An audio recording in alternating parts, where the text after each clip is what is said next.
just wanted to bring up the tweet that I just brought up erroneously before that you put out, Edwin, talking about most of the loans in the property market could be an amalgamation of 2 to 3 properties. Could you elucidate us a little bit more on that? Well, interesting. We know that there's, or we've been informed across the mainstream media that there's close, let's say, around about 480,000 mortgages that are on hold. The AFR recently brought out that 90,000 of those mortgages are in the world of poo, and but what they don't extrapolate or what they don't break down is they're treating it as a mortgage, but a mortgage could have 1, 2, 3, or 4 properties attached to it by cross-collateralizing the mortgage or the loan. So when they say 1 or 90,000, it could literally represent a couple of 100,000, maybe it could even represent 250,000 individual properties that are in stress out there in the market.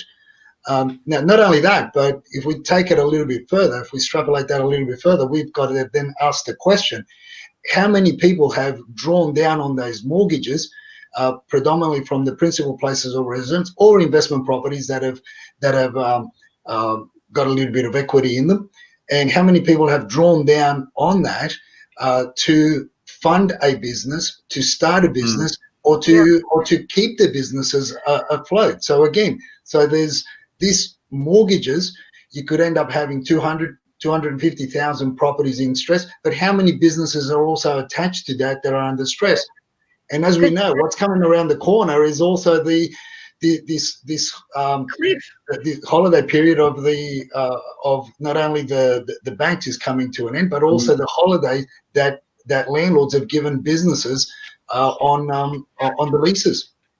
Well, I just heard on the ABC News this morning, and they were talking to a couple of different business owners. Now, I think this guy had a couple of hairdressing salons, maybe in Melbourne, I can't remember. But so he was saying very, very thankful for JobKeeper. Yep. Otherwise, we would have had a for sale sign on our business and a for sale sign outside our house. So bang on like that, just one example, just heard it this morning, but bang on the money, because banks don't want to lend to business. It costs too much. They've got to hold too much capital.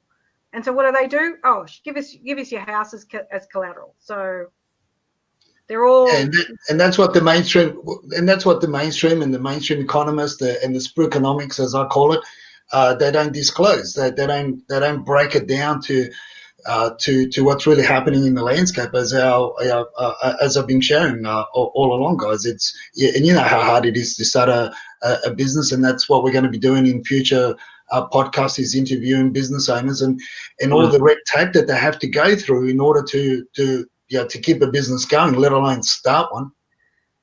Oh, no, I was just at a business 2 days ago, and they make snack bars, muesli bars, protein bars, that sort of thing. And they were being ordered by one of the supermarkets. And that was, I've done a couple of those on either side of the audit process, and they are a nightmare.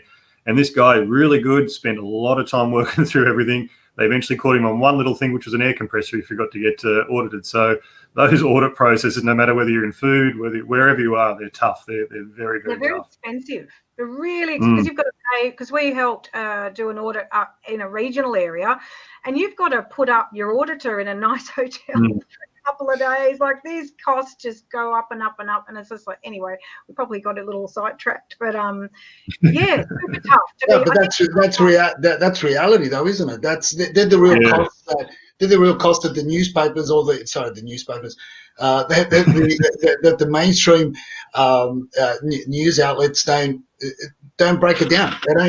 People don't understand. As I've been saying, that a lot of real estate offices in a lot of strife, and I've been saying that for a number of years. Just because property has been going up in value doesn't mean that real estate agencies are making money. They make money when there are a lot of transactions happening. You make money when you sell the products, and in real estate offices, you make money when you sell homes. Or properties for sake. But when the transactions start dropping, when you don't sell as many muesli bars as you would like, when you don't sell 500,000 muesli bars and you only sell 100,000, well, that's not going to keep the machines going. That's not going to pay for all the overheads and the costs that are involved in keeping the business. So the business models are changing daily. The margins in, well, food particularly, because that's our sort of area of expertise, but there's no margins. And so only done on this equation only works on volume. Now, there's been a lot of produce that's been exported in the last couple of years to China, particularly, and I mean, really, quite frankly, that's been the main market. If you've been able to make money, any other market, like, I think also you forget how small the Australian market is. We are such a small pond. Like, we think we're so important and everything, but as far as like the United States, China, and that sort of thing, we just don't have the population to get that volume. And if you're only making X cents per unit, we're not talking dollars, it's cents. So you have to shift hundreds of thousands of units to keep paying for the auditing, to keep paying for the wages, because we do have reasonable wages, and I think that's a good thing. Yeah. Anyway, Lee. Well, maybe if you start producing products and food products and don't call the auditors and don't get a license and don't get accredited and just start selling, maybe you'll make a lot more. Maybe the profit margin will go from cents to dollars. Oh, that's a great unfortunately, they catch you on the legal end the other side when they sue you. I was just going to add. So I was just going to add to what Genevieve was saying, that when I was talking to someone else, and they made muesli products, and they were talking or negotiating with one of the big pharmacy chains to put their product onto their shelves. And this product was selling for around $10 for a unit of this muesli, and it had a lot of stuff in it, like it was worth $10 basically. And they were sort of put to them and said, if you want to be on our shelves, you've got to sell it for $5. So the retailer turned around and stated what the RRP should be. Now, if you think about that, 50% of that goes to the retailer. So for that $5, that gentleman has to make his muesli for $2.50 now. Now, if you're selling it for $10, I can tell you now $2.50 is probably under production costs. So it's really tough. So that's why when you end up going into these big retailers, you end up thinking, well, what am I actually paying for? I'm paying for the shelves, the advertising, the packaging. The food in the package is probably one of the least expensive things in the whole exercise. And then we start importing crap from overseas that don't go through all the rigor and all the controls that our local suppliers end up going through, and we don't know what the hell we're doing. I'll share this with you, Lee, and Jen, you'll like this, and so will our viewers. A couple of years back, or actually a few years ago, I was actually trying to sell a fishing company, a trawling company it was on the market. They were looking at putting it on the market, and I had it off. It wasn't advertised. It was one of these off-market type of deals. Now I was looking at the business, drove down, looked at the whole operation, and one of the interesting things was that I learned in doing all the research, getting all the P&Ls, getting all the costings, putting everything together, and taking a couple of interested parties that had offshore investors that were looking at buying it down there. One of the things that I found out is that when trawlers bring all the prawns that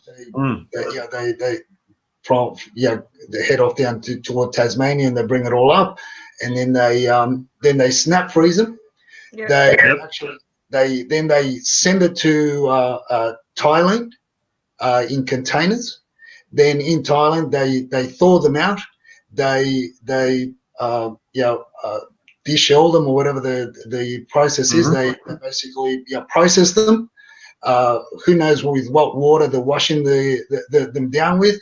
Then they bag them, snap freeze them again, and send them back to Australia to that company. Then for that company to distribute it to the outlets. And I can tell you what, since then I have not eaten, not bought packaged prawns, particularly the ones that are in the big two main shopping outlets, because of that. You don't know what water they use, but yet our locals here, we can't do any of that here because labor is too expensive, the regulations are too expensive, the water's got to be a particular pH level, this level, that level. Yeah. Well, yeah, I mean, the issue there, I guess, I was going to say, Jen, the issue there, of course, as we both know, is it's labour cost. So you can pull those prawns out of the sea, get them onto a boat. That's a very expensive exercise, but the expense is having 30 people sitting there with their prawns, pulling the head off, pulling the shell off. It's got to be done by hand, and it's a lot cheaper to send it to Southeast Asia, where you can pay someone a lot less to process that for you. And then, of course, the physical action of when you freeze something, your prawn, it goes through a very clever thing called a fluidized bed freezer, which is basically a very quick way of instantly freezing them. And it produces very small ice crystals, which keeps integrity in the product. So vegetables, seafood, whatever it is. But unfortunately, when you thaw it back out, process it, then snap freeze it again, you're going to do twice the damage. So you may as well stick it in your home freezer and just blow it out, because you're going to end up something where the protein or the fibers are going to be all sort of twisted and bent, and it's not going to have a nice, pleasant taste. It's going to be rubbery, to be perfectly honest with you. So yeah, that's the reason why. So the moral of the story for me was buy fresh. The moral of the story is put on your wellies and get out with a bucket. I was also going to say, so when you get seafood, and when you sort of get it and you think, oh, this is absolutely dripping, even though it's in a plastic bag and paper, and it's so much moisture comes out of it, most likely it's been frozen. As Lee said, the cells and the cells of the flesh or the whatever, they've been smashed because they've been, when you think about when you fill your ice tray at home, and you've got to leave a little bit of space because ice expands when it freezes.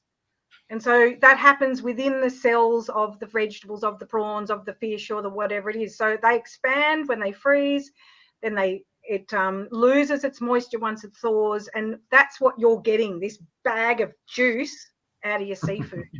So you'll know whether the fishmonger says it's been not frozen or it has been. You can tell. Yeah. Okay, so we've started with poorly made apartments. We've ended up in poorly constructed seafood.